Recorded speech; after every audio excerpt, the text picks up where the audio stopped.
What is up, sad boys? Oh no, I'm see-through. I'm not gonna focus on it. I'm not gonna focus on it. I'm not gonna worry about it. Now, we are 3 episodes into our Weird Al-a-thon, our Weird Al-ing, our Weird Ality, if you will, where Grayson Todd. Hey, how are you doing? My name's Grayson Todd. Sometimes I have opinions on music. Most of the time, they're bad. Most of the time, my opinions are bad. I have gone through 20 Weird Al songs and compare them to the originals. Videos, which you can find right... Well, fuck. The conclusions I seem to be coming to so far, I find that when Weird Al is lacking, the moments that he's the lesser than is when he doesn't really have an idea beyond the song itself that he wants to parody, that there isn't a strong sense of direction, especially when that song is already a bit of a meme. When that song is like Rico Suave, or You Can't Touch This, or 1 Week, when the lyrics, when the artistic intentions are already so clever and interesting on themselves that there isn't really any new dynamic or idea or feeling that Weird Al can bring to the music. And we have gone from the 80s all the way to the straight out of Linwood era, which I believe was what, like 2006? And that's sort of when I fell out of popular culture. Around this time, white and nerdy was kind of like just on the brim of what I knew about what was popular, what was in the mainstream, what was in people's hearts and consciousness at the time. So these next 2 albums, Alpocalypse and Mandatory Fun, are pretty much completely new to me. This is the first material Weird Al that is completely unknown to me, as well as a lot of the pop songs we will be talking about. So without further ado, please join me on my final adventure to decide what is better, the Weird Al parodies or the original songs that he is taking inspiration from. Right now, the score is sitting at 11 original songs to Weird Al's 9. Will Weird Al be able to bring it back and be the dominant force on our playlist in this back half? I don't know. We can only play the songs and discuss.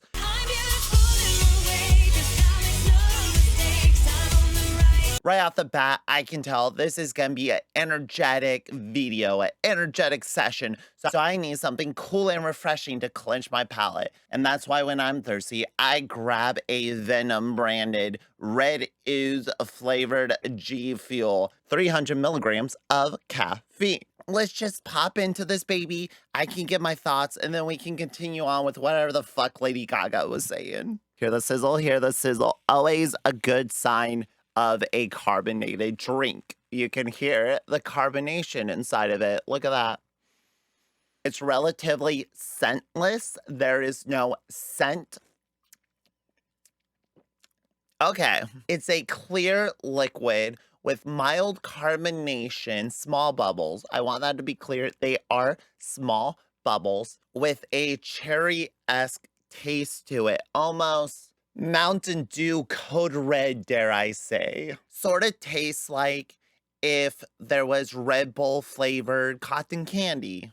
Let's see if this improves my performance. Maybe this is just the elixir that I need to make videos good. Lady Gaga is not someone I've ever listened to, nor someone I really have an opinion or thoughts about. I think at this time, the culture was a little annoyed with her, with how hard she tried to be this weird freak. I'm a voice of the underground. I'm a voice, maybe not the underground, but I'm a voice of like the weird glee queer kids that don't know what to do with themselves, and I'm gonna give them songs to fill affirmation songs and poppy dance electronic beats. And for me, it's just not really anything that I care about. I don't like electronic music, really. I don't like dance pop. It really does remind me of later Madonna in her career when she tried to go like techno. It just has zero effect on me. And yes, you would think like, hey, a little tell about being yourself,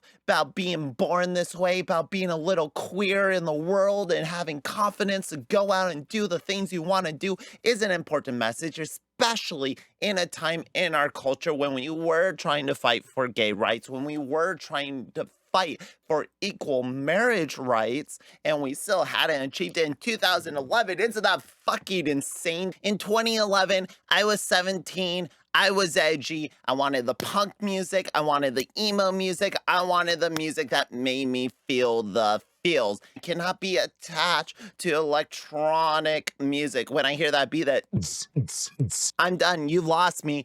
I'm sorry, Miss Gaga. You have lost me. This cover with her head as a motorcycle isn't really doing much to speak towards any of my aesthetical preferences. Aesthetical? Is that a word? Don't be a drag. Just be a queen. Don't be a drag. But isn't being a drag queen like a specific thing? Different lovers, not a sin. Believe in capital H-I-M. I'm beautiful in my way because God makes no mistakes. I'm on the right track, baby. I was born this way. Weird how she would bring God into this. I don't know if that's like an appeal to the Christian sect. I don't know if that's an appeal to God-fearing individuals. It seems kind of weird if you're trying to make a queer anthem, an anthem for the gays to feel like, hey, I was born this way. Well, you're that way because of God. Like, God doesn't make mistakes, kid. I thought I was a unique little individual over here. Are you telling me that some other random asshole completely made me without my control? I thought this entire song was about taking control of your identity, about being the person you want to be. I don't know if she's religious. I quite literally do not know a single fucking thing about Lady Gaga, except for she wore a suit made out of meat, and she was in that movie with Bradley Cooper.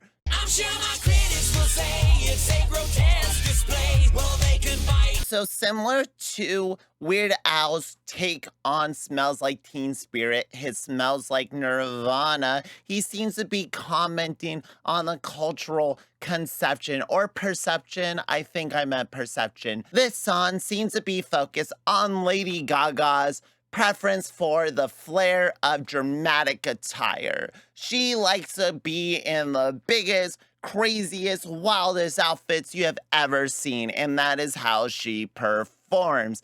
Al is making a parody in the sense that he's parodying this entire idea of being the shock performer. Ooh, my little monsters. Monsters being a code word for the fans of Lady Gaga, which don't call your fans monsters. That seems derogatory. Or is that the point? It's like the Slipknot thing. Like, we're maggots, baby. We're dark and society doesn't like us. My little monsters pay lots because I perform this way. My little monsters, my fans, will pay a lot to see me be this crazy person. And the more they pay, the crazier I become. And it's like a snake eating its own tail, where you can never just be a normal, genuine artist and just play straight up music, because everyone will be expecting the crazy costumes. They'll be expecting the spectacle. It's very similar to what Matt's Bemis was singing on Every Man Has a Molly, where he has rough sets with women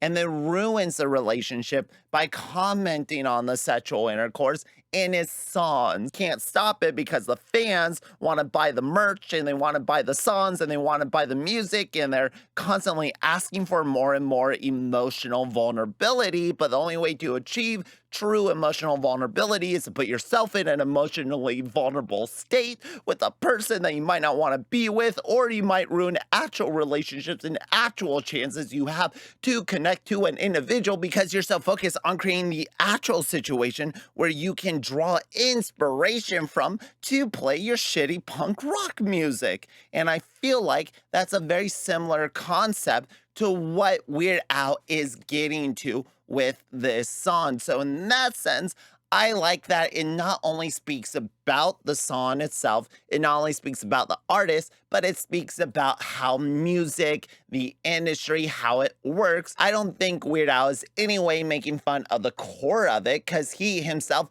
is a very exaggerated performer, known for a crazy visual iconography, so much so that his signature hairstyle is even on his horse of the Apocalypse, which I never understood what the rest of these were. An orc, a skeleton knight, and then death themselves. Anyway, the first song that will make it on our playlist today. Now, will Weird Al be able to keep up the momentum and shoot himself to a victory, or will the originals be better?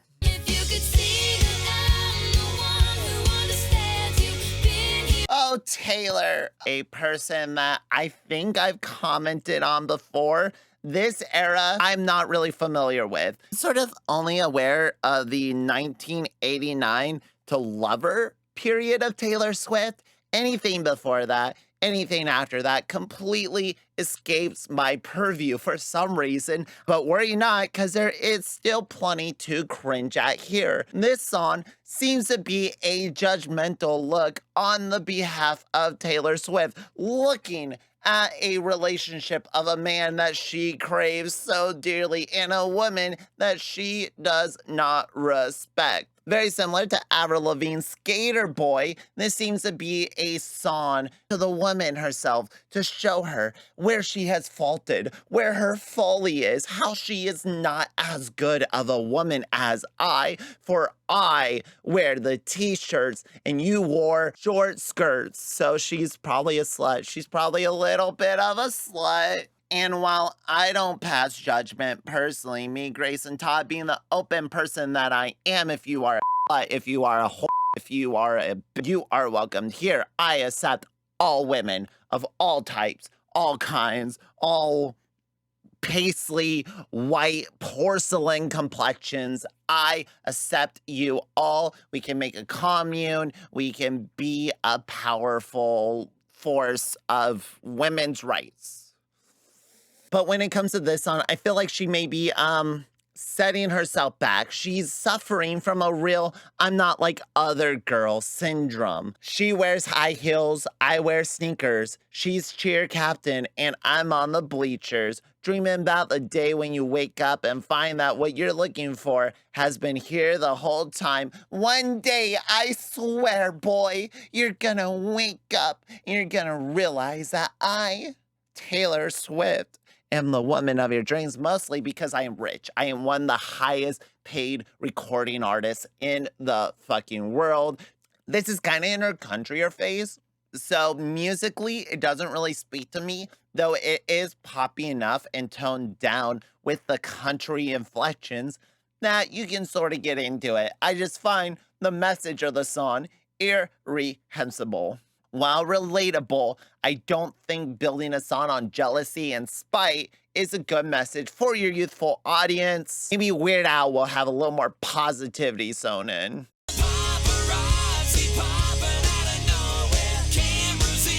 Rarely does Weird Al actually talk about topical issues in his songs. He's more focused on pop culture, general themes that anyone could grab onto. But there have been times that he does comment on what's popular cultural trends at the time, i.e. Jerry Springer. White and Nerdy, I would also say, is another one of those where it's very specific to that time period of what nerd culture was. They feel sort of out of date and out of time to our modern ears. How do you describe TMZ? It is a group of individuals who own an office space in LA in which they go around to different stores, grocery stores, parking lots, houses themselves of celebrities in order to get them at their most candid moment, in hopes to get them to say or comment on something that they probably wouldn't say or comment on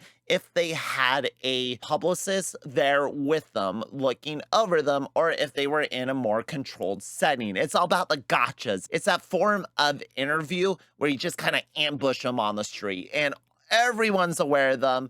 All their practices are legal for some reason. And then they take these little tiny clips that they get from the celebrities, go back to their office space, and then they proceed to make 20 minutes of television out of the tiny little sound bites that they got. Do we need TMZ? Is TMZ an essential publishing journalistic force in the American? Do they unravel truths? Have they discovered anything important? Mostly they're just kind of seen as an invasive force of celebrity privacy, and really makes you question about the relationship that us normal citizens or fans have with these celebrities, how we desire to know them on a deeper personal level, but those desires can even alienate them more, making them feel like zoo animals rather than human beings that just happen to be recognizable. I guess if you make it 3 episodes into my personal Weird Al review,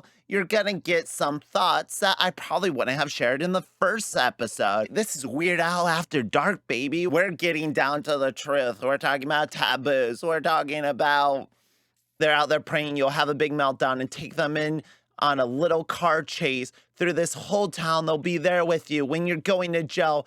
First on the scene for every wardrobe bell. Nails the head on the nail with the coffin and he hammers it in. Though the backing track is this boring Taylor Swift track. I get that he would want to choose a Taylor Swift song to be the representative of TMZ, because at the time period, she seemed to be a cultural obsession, just like Lady Gaga. So I would understand why she would be the representative for the TMZ song, but that does not change the fact that the backing track is relatively boring. And with that, I think we're all tied up on the playlist. It is anyone's ball game.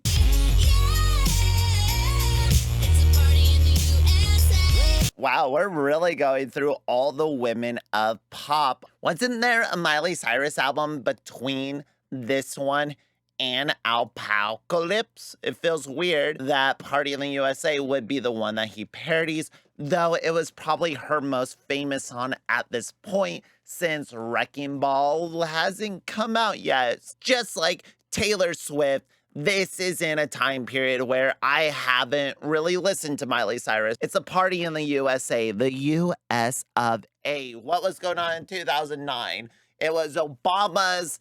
I guess everything was looking bright. We still had hope at this point. He wasn't a complete failure.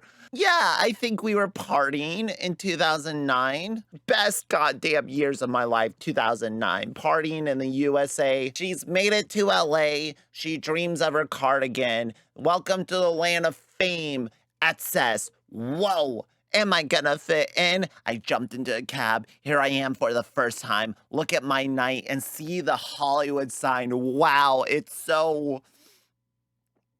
there. Incredible. This is also crazy. Everyone seems so famous. Weird. That's weird how when I lived in LA for several years of my life, rarely run into anyone famous. I wonder if there's a difference between the places that I go to when I visit LA and the places that she goes to when she visits LA. My tummy's turning and I'm feeling kind of homesick, too much pressure, and I'm nervous. That's when the taxi man turned on the radio and a Jay-Z song was up. So I put my hands up, and they're playing my song. The butterflies fly away. Okay, so she's feeling good because she's dancing in the back of this man's cab. She's in a cab. She's having a good time to the Jay-Z song. Hopefully, she's not dropping the N-bombs. She's moving her hips like, yeah, got my hands up. They're playing my song. You know I'm gonna be okay. She's gonna be okay, everybody. Everybody, it's a party in the USA because a taxi is playing a Jay-Z song. So chill the fuck down. It's gonna be okay. She gets on a flight. She goes back to her hometown. Something stops her every time because the DJ plays my song and she feels all right wherever she is, as long as she has Jay-Z, which is music from her hometown, apparently. Is Jay-Z from Nashville? Radio, radio. When I got the music, I got a place to go. Yeah, it's a party in the CIA. Weird Al's being a little clever on this album. Party in the CIA. Rarely does Mr. Yankovic get political. Really, he doesn't ever get political. Is talking about the CIA political. Also, kind of commenting on the mentality of Miley Cyrus, like this vague notion that everything's cool because there's a Jay-Z song on. I can listen to music around celebrities and their stilettos. I can find a home. Where Weird Al is making a comparison to the actual real world. I don't know where I was. My dogs were barking and I left the room. I don't remember the song I was listening to. Oh yeah, the CIA. Bad shit. The CIA, bad people. Not a good organization, company, federal investigate. Who gives a shit? I don't trust them. Don't trust the government. They do crazy things like terminate the head of state who was on the list. That's the thing. Some dictator off in some foreign country is supposed to die and no one questions it. But you kill the wrong one, you kill the wrong leader, and all of a sudden, you just can't take it anymore. The G Fuel may be kicking in just a little. I don't know what it is about the Alpocalypse era. Maybe the music he's pulling from isn't as genuinely good as the music he was pulling from in the 80s and the 90s. His commentary, his jokes, his theming, just his entire concept feels a lot stronger on Alpocalypse. I can only hope that he continues on this winning streak. Beautiful girls all over the world. I could be. All right, Bob, or B.O.B. for short, Bobby Ray, is that his name? Weird Al doesn't have much competition when it comes to Nothing on You, because it might possibly be one of the most obnoxious songs ever written. What is this cover? It's fucking awful. You can see the outline of his cutout. Is this some flat earth shit that I don't know about? Flat Earths converging in a ring of flat fire to create a flat universe? I feel like Bob is the only person with the answers. I'm actually really disappointed with the flow in this song. I'm disappointed with the backing track. I'm disappointed with the chorus, how he was chasing skirts, living in the summer sun. I lost more than I had ever won, and honestly, I ended up with none. He was just fucking girls. For some reason, once they got to know young Bobby Ray, they didn't feel like sticking around. I'm thinking, baby, I should get out. I don't want to sound redundant. Well, then it's your fault that you're ending up alone if you're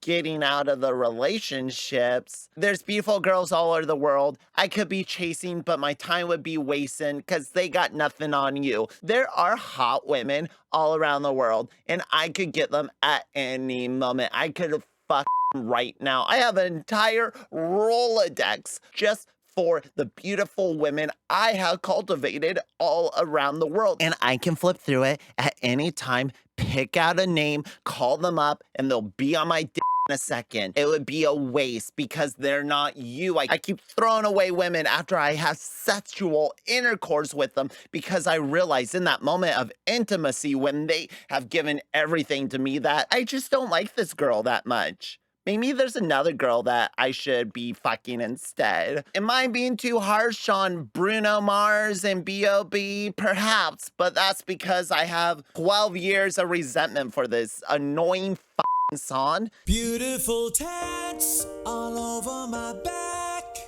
makes me. I can get behind this. I can get behind a song celebrating the artistic expression of tattooing, inking one's own body, just as I have forsaken my precious sacred skin. Tattoos and tattoo culture is something that I do feel very at home in, though I do find a disconnect from the mainstream sort of veneer of what a tattoo shop is and what they're actually like. If you see them in a movie or a TV show, whenever they have to venture to a tattoo shop, whenever they venture into the tattoo shop, it's always this dingy, dark motorcycle club-esque place where you have to go into the back room of a techno club while a man works on you on a dirty gurney. And that's not true at all. Tattoo shops are some of the most sanitary, cleanly places I have ever been to. I can understand Weird Al when he sings passionately about getting another tattoo. There's beautiful tattoos all over my back. It makes me proud. I want to shout.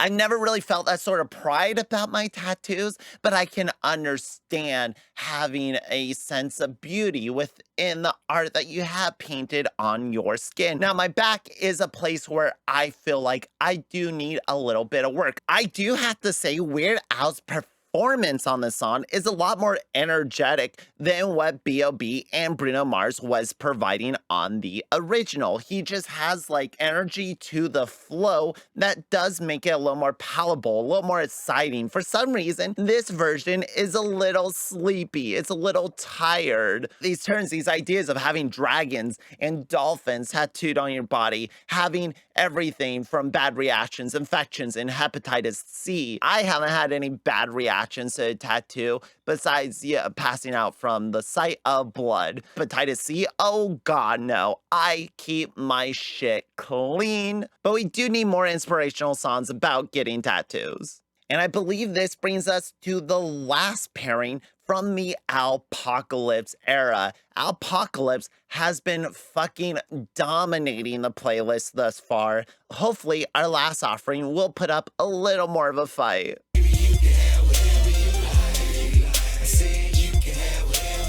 This may surprise you, but T.I.'s Whatever You Like is the one song I'm the most familiar with thus far. Mostly because of Rubber Band Man. Rubber Band Man is a fucking jammer. Is T.I. problematic? I don't know. Is T.I. a bad guy?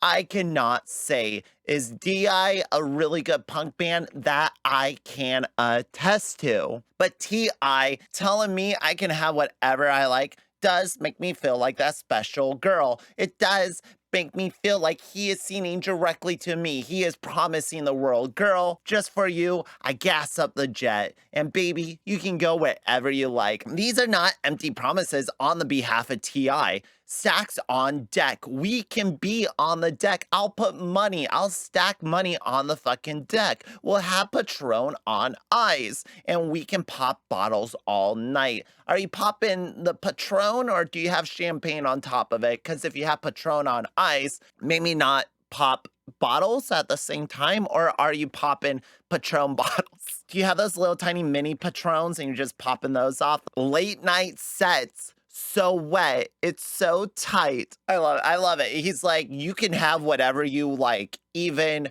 a really tight, wet pussy.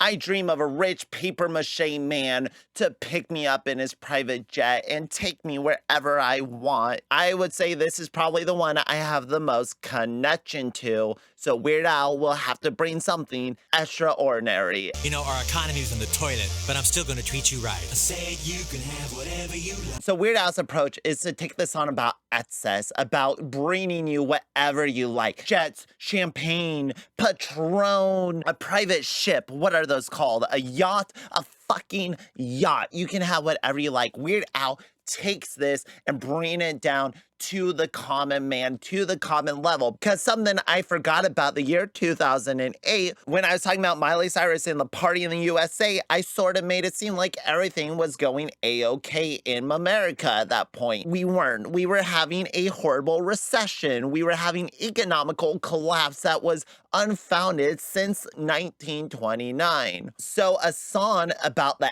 excess, about how a person could have so fucking much when so many people in the country, because of no fault of their own, because of something that happened with the banks and the real estate market, they no longer have a house because the market collapsed. This sort of seems a little out of touch and distasteful. But something can also be said for the fantasy of wanting this richness, for the fantasy of this life could be something desirable, pleasurable within itself. Al brings it to a point that is very relatable, extremely relatable. He's talking about the economical hardships and how we can have whatever we like within our world, within our tiny universe. And he's almost holding it as a contrast to T.I., saying you can have whatever you like, but we are limited within the economical situation that we find ourselves in. You fucking know out there, it's 2022.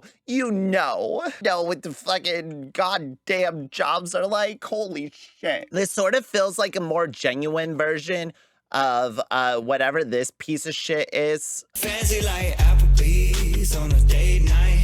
Got that bourbon, sure you stay with The difference being that Walker Hayes is the equivalent of if T.I. wrote this version of the song. This isn't your life. This is an option for you. This is a choice you're making, where Weird Al is pointing out the lack of choice, the lack of economical freedom. But some people are so insulated, so safe and secure with their finances that it may not even touch them. So I do think Weird Al is hitting on something very intentionally purposeful that is comedic within itself, but even more interesting when compared to the original. I'll take you out to dinner anywhere that you please, like Burger King or Mickey D's. And they won't even accept your fucking EBT there. Take you to the laundromat downtown, watch the clothes go round and round. Baby, we can go wherever you like. There's something incredibly sad about this, but it's also kind of funny in that we do have these ways of finding freedom. We have these ways of finding happiness, like stealing HBO, just being together and having each other. I did say that Whatever You Like was my favorite of the original songs. I think that the message that Weird Al brings with his version and the social consciousness that he seems to have brought to this album as a whole is undeniably bringing a new layer to the songs. And I would say that is true for all of the Alpocalypse songs. Weird Al is now dominating the playlist. Maybe he will drop the ball in our second half when we go over the mandatory fun era, but as of right now, I'm on Team Al. First things first, I'm the realest. Drop this and let the whole world feel it. Let 'em feel it. Now we're getting into the trash that I can get behind. Iggy Azalea, a song that came out in 2014. This is the type of dribble trash I can get behind. Give me a shitty, easy, simple bass line over a thick beat and some ridiculous fucking lyrics from a person that shouldn't be exuding as much confidence as she does. Though I will say, when Charlie XCX comes in for the trash the hotel part, it makes me feel joy. I feel a joy inside me as her voice, the way she hits it, is just so pleasurable, like an injection of energy, but it's so short and small that it just kind of deflates by the time Iggy comes back in. And sure, some of this has not aged well, but I think that also adds to the campiness of it. Like, this isn't something to take seriously. She's in the fast lane from LA to Tokyo. You can't get to Tokyo through LA unless you take the airport, but then you wouldn't be in the fast lane. Do planes have fast lanes? If you're so fucking rich, are there faster lanes that you can take in the sky with your jet? I do not know these things. I do not know the intricacy of air travel. Who that, I-G-G-Y. That, do that, I-G-G-Y. Who that, I-G-G-Y. Blow, O-O-O. Truer words have never been spoken. First things first, I'm a craftsman.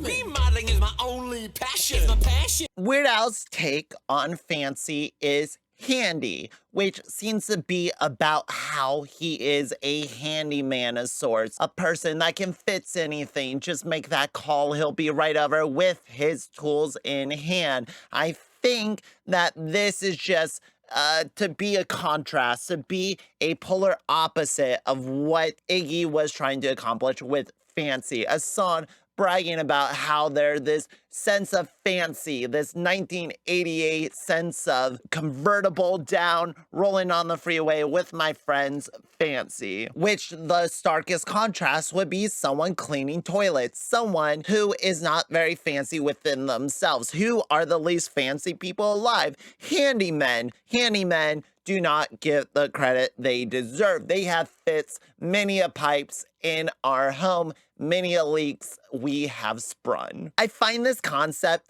only funny in contrast to fancy. Like, he's really just taking the piss out of her. She doesn't deserve to be this cocky, and I do appreciate Weird Al taking her down a peg. I just find the song itself a little more juvenile, not as funny or interesting as some of his other concepts, and Fancy is a song that I will listen to if it comes up on a playlist. I think it's problematic, same with Iggy herself, and that is why I think it's also kind of fun. Not that I really listen to her, support her, or care beyond this song. Congratulations, Iggy, you have broken Weird Al's streak. But every song's like gold teeth, gray goose dripping in the bathroom, bloodstains. Don't know this song. I've never heard it. Is it Lord or Lord E? But the song does kind of speak to me. Even though it's a little slow, I like what it has to say. It's basically the antithesis to what Iggy was saying in her song. She is saying we'll never be royals. We're not gonna be fucking fancy. I'm not proud of my address in a torn up town. No postcode envy. But every song's like gold teeth, gray goose, tipping in the bathroom, bloodstains, ball gowns, trash in the hotel room, which is quite literally an imagery brought up in Fancy. They trash the hotel room, they get drunk on the minibar. So in that sense, I do like what she is saying here. I like how this is sort of an anti-pop song. It's commenting on the scene itself. Her voice is nice. Her voice is pretty. She's not being too show-offy with it. She's not being too synthesized. I appreciate the production on this song a lot. It's just a little sleepy for me. Let's see what Al does with it. With aluminum foil, never settle for less. Mandatory Fun seems to be trying to inject the juvenile sense of fun back into his music, with a song about being handy or a song about how he only uses aluminum foil to wrap his food, how he doesn't use sandwich bags or Tupperware. Tin foil is his rap. It's the best. At my elder years, I just don't find this funny, and I don't find it interesting, especially when Lord/Lordy has done such a good job of creating the distinction between her and other pop music at the time. Weird Al can't really comment on the pop music itself, so he has to create an entirely different concept. Leftover food in tin foil, which I guess relatable, sure, but does it add anything to the song? Does it give a reason for this to take place in our world, in our pop culture environment? Does this need to overcome and take place? I think, personally, Royals is a good pop entry in the sense that it's not vague or fake like other pop songs. I don't know if her other music is quite this thematically relevant, but I do appreciate what this song specifically is saying about the scene and how we perceive music. And I just don't think foil really adds anything that interesting, though I do appreciate his attempt to make lighter, funner music again, like what was on Poodle Hat. When you've made the progress, when you've transcended your music with the parodies you're doing on Alpocalypse, this sort of just feels like a de-evolution in his musical stylings. Maybe I'm going blind. Maybe I'm out of my mind. I don't know if there is anything I could say about this song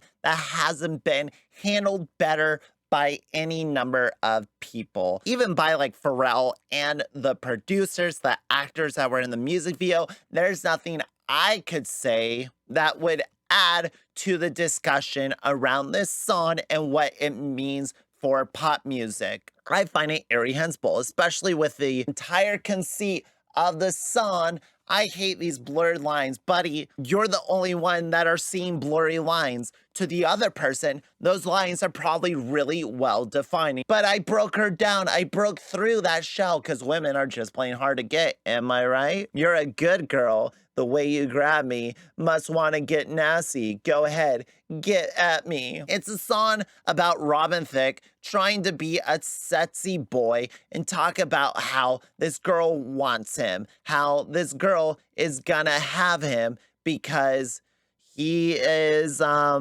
really not making a case for himself. That's interesting. A lot of guys will brag, like we saw with the T.I. song, whatever you want, I can provide for you. Robin Thicke doesn't seem to be providing anything for the woman herself except for, I know you want me. Baby, it's in your nature. Just let me liberate you. That's his thing. I'm gonna liberate you. You don't need no papers, I guess. It doesn't even matter if you're American. He's gonna find you wherever you go. And that's why I'm gonna take you. I'm gonna snatch you up, blah, blah, blah, blah, gobble you up. I find it incredibly interesting that this song existed, was produced, promoted, and put out during a time when you do have Lori/Lordy making interesting commentary about pop, when you have the pop scene itself being deconstructed. You have such strong female voices being presented in pop, being presented in hip hop. I find it interesting that they thought that this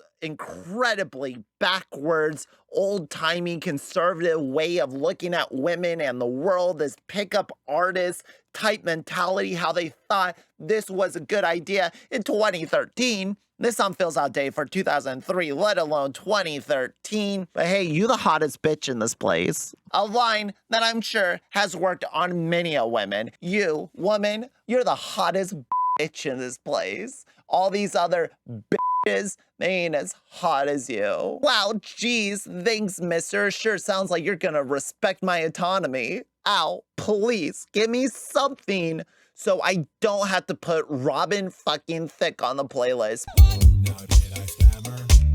Work on that grammar. You should know it. Weird Al coming in with a lesson in vocabulary, a lesson in the English language. He hates these word crimes. You got an I, a T, followed by the apostrophe S. Now, what does that mean?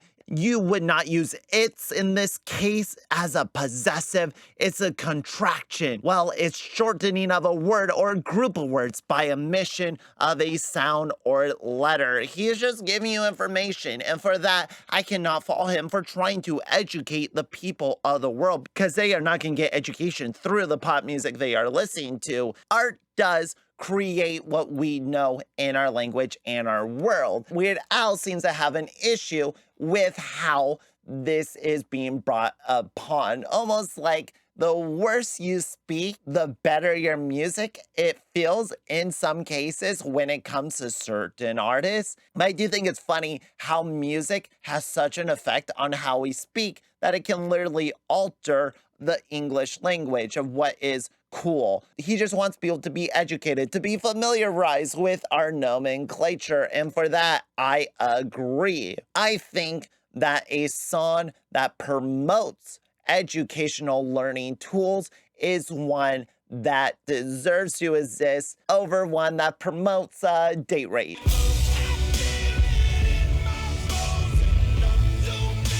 Oh God, I don't know what the fuck I can say about Imagine Dragons either that hasn't been said already. Let's be honest, people do not like the Imagine Dragons. They don't like to imagine dragons. They want real, tangible dragons. They don't want these fake, imaginary dragons. And I think that's the issue. This feels like fake, imaginary rock music when people want real rock music. And it's kind of obnoxious when your band is singing songs about how this is the new shit. This is a new song. I feel it in my bones, enough to make my systems blow. Welcome to the new age. Whoa, whoa, whoa, whoa, whoa, I'm radioactive. He's a hot new thing, like he is the sustainable, futuristic resource of the musical industry. I guess that's personally not the subject matter that I like to tackle in my music. I prefer introspection and the dark, disgusting human feelings that exist deep inside my head and my heart. And just like in this general area, that sort of just feels like a tumor just eating away at your intestines. But for some people, propping themselves up, talking about how they're the greatest, the newest, the coolest, the freshest is something to be desirable. And I guess when you want motivation, when you're on that grind, when you're on that hustle, when you're at the gym, this is something that is affirmating. This is something that gets you pumped up. But for me, it just feels sort of empty, sort of hollow, and like a band that'd be playing at the music festival that I'm on the hill sitting through, and I'm really not happy about it. I'm waiting for the goddamn Dropkick Murphys, and this fucking band is taking up the stage. Yuck.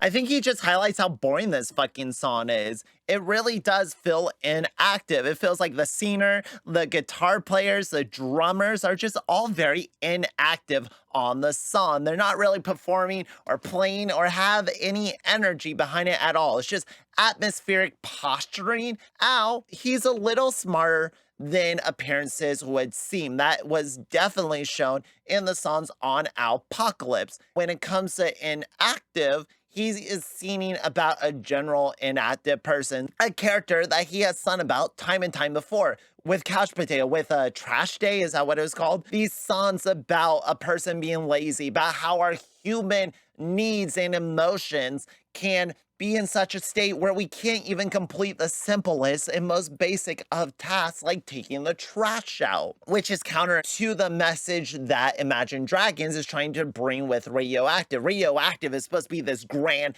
powerful song that makes you want to do grand, powerful things, and Weird Al is contrasting that by saying song doesn't really make him feel motivated. It doesn't give him that energy. He's not directly calling out Imagine Dragons, but you have to think that this isn't in his mind when he's creating the theming and the tone of its counterpart. Inactive feels smarter and more interesting, even if it's still that sleepy, boring rock sound. At this point, we have 16 Weird Al songs and 13 original songs with one song to go. There is no possible way for the original songs to catch up and overtake Weird Al. So the question becomes, do we end this journey, this multi-decade, multi-record, multi-genre artist journey? Do we end it with a Weird Al parody, or do we end it with a classic original pop song?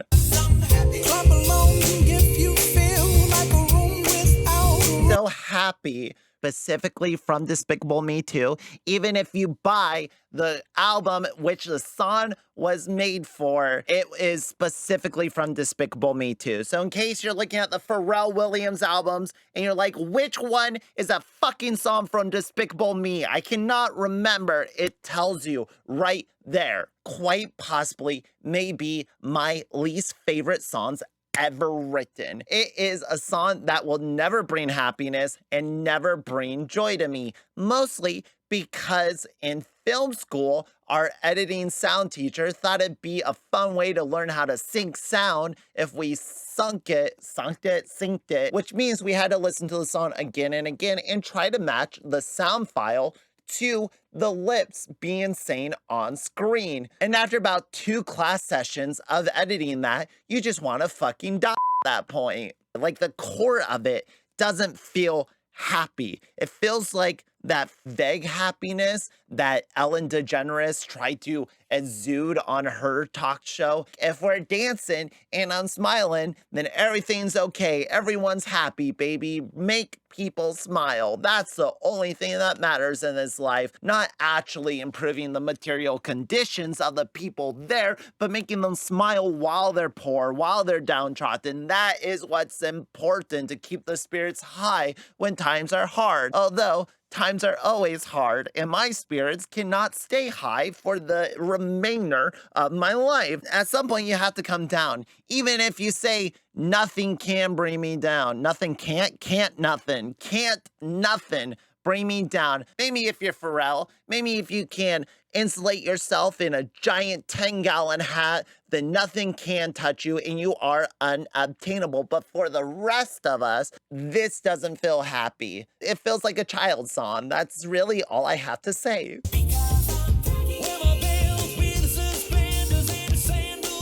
Okay, well, this did what Pharrell Williams was unable to do and actually made me laugh. I met some chick, asked her this and that. Are you pregnant or just really fat? And now I'm dropping names almost constantly. Well, that's what Kanye West keeps telling me. I'm tacky, wearing my Ed Hardy shirt with fluorescent orange pants. Got my new resume. It's printed in Comic Sans. This sort of feels like a spiritual successor to White and Nerdy while painting a picture of someone who's actually tacky, someone who's actually white and nerdy by my standards, which my standards are not a parameter that anyone should live their life, but it's how I live my life, and I'm the one doing the video right now, so that's what you're gonna get. It also describes Pharrell himself because he had the hat. What was that dumb hat? He had this stupid hat, which I would say is pretty fucking tacky. I don't know what you're hiding in there, sir. I think Weird Al is right to call out tackiness.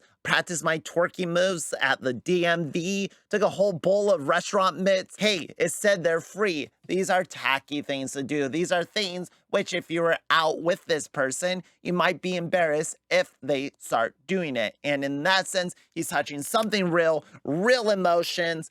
Some of the lines make me laugh. I don't have to listen to Pharrell's voice. I don't know if it's a better song. I don't know if it's superior, but I'd rather listen to it 1,000 times over than ever fucking hear Happy again. So in that sense, Weird Al, you're our big winner of the day. Weird Al was the underdog. He was a song behind throughout our first two sessions. But when it comes down to the Alpocalypse era, it really rejuvenates and saves his career. I don't know if it saves his career, but it really rejuvenates the musical stylings of Weird Al. Something that unfortunately did not carry over to Mandatory Fun, but I do find that these songs are clever and interesting within themselves. It's just that these two versions I find more interesting or pleasurable, or Mimi, take whatever answer you want. So at the end of our grand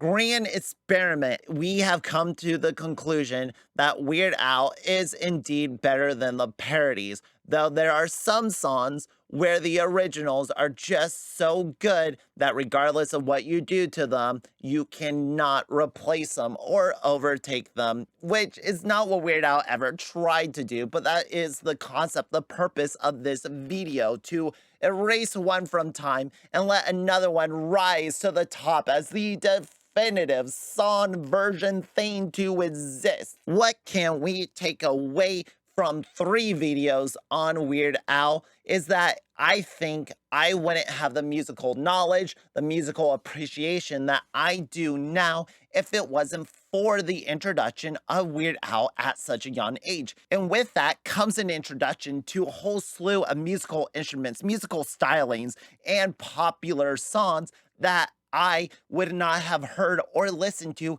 if it weren't for the introduction by Weird Al. Keeps musical stylings alive while retaining the integrity of the production of the arrangement while adding in his own flares, adding in his own musical stylings. And this is much, much clearer in the songs that are not parodies. But when it comes to parodies, I find him the strongest when he's commenting on the music scene and the music itself, and not necessarily just trying to make a funny, quirky is a word I just invented. It combines quirky and kooky together. Quirky.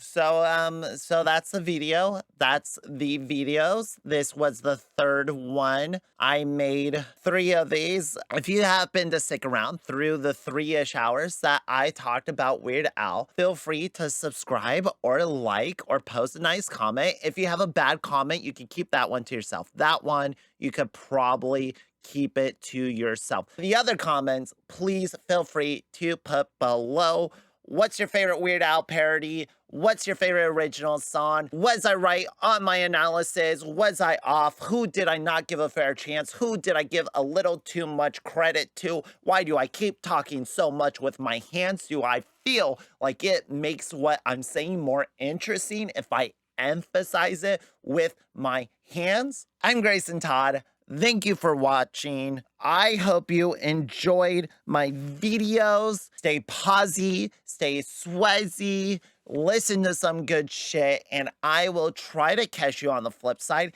and I'll try to remember to wear a color that you can physically see on camera next time. Thank you. Bye-bye. I'm tired now. I spilled fucking coffee and venom juice all over the carpet. Smells weird in here now. How are we doing? How are we doing, guys? Are we doing good? Are we feeling good? It's the end of the video. We're winding down now. I just want to make sure that everyone's good. That, like, we feel good about this. That we're doing something interesting. I'm making it worthwhile in my life, that my time is not wasted whittling away in this back room. I don't know. Sometimes just look up at that big blue and you can't help but think, maybe there's more for me. I never really know what people want to see. I have subscribers, I have viewers, I have patrons, which I love, patrons, which I forget to shout out in every single video. Nattie Kate, Benjamin Blake, Adrianna, and George. I love you all. You're all fucking adorable little creatures, and I appreciate every single dollar you've given me. This has been an After Hours with Grace and Todd. I appreciate you all. You are true believers, true, gorgeous individuals. I'm gonna fucking sleep now or something, so bye.